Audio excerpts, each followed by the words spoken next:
ल खोल्दै गर्नु ल चाहिँ हाम्रो बाबा कुन्यु लाउनु हुँदैछ यो चाहिँ तल धिमा बाटो बोकेर ल्याएको पराल हाम्रो गाउँघरतिर चाहिँ हो यसरी कुन्यु लाइन्छ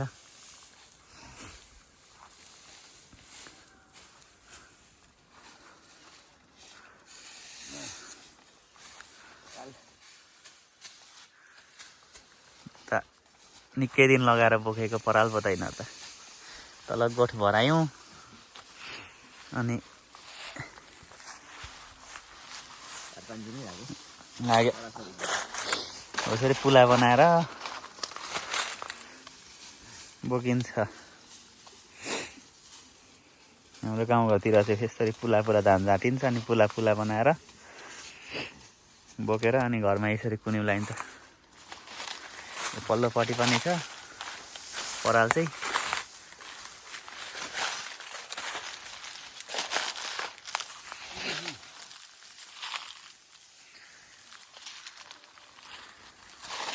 यसरी गोलो बनाएर कुन्यु लाइन्छ हाम्रो गाउँघरतिर चाहिँ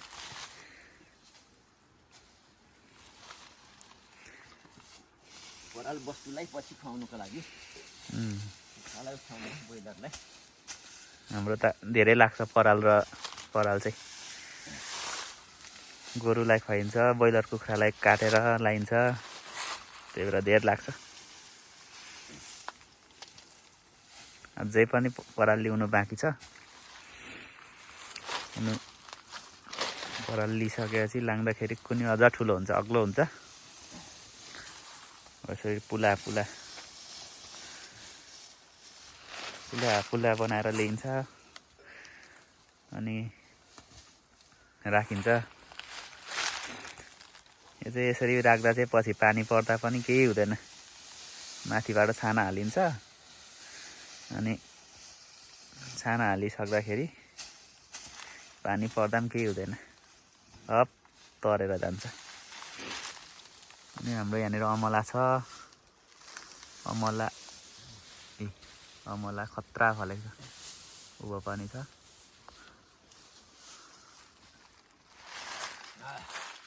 यो चाहिँ हाम्रो घर हो हाम्रो घर माथि डाँडा देखेको चाहिँ माने भन्ज्याङ यता घाम साइडको उता चाहिँ डम्बरे डाँडा त्यहाँदेखि माथि देखेको चाहिँ ट्याम्के डाँडा हो ट्याम्केको काखमा छौँ हामीहरू चाहिँ धानहरू काटेर बोकेर झाँटिसकेपछि हामी यसरी गाउँघरमा कुन्यु राख्छौँ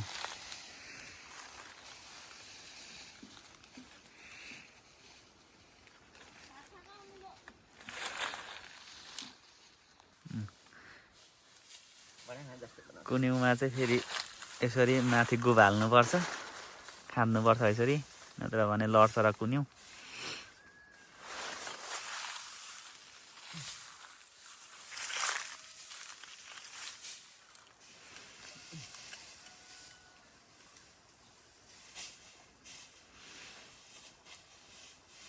यसरी गुब हाल्यो भने चाहिँ कुन्यु पनि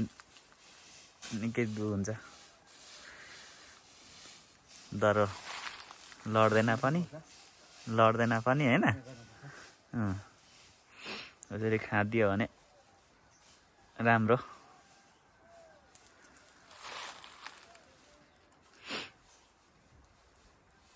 कुन्यु त ठुलो हुने भयो यो पनि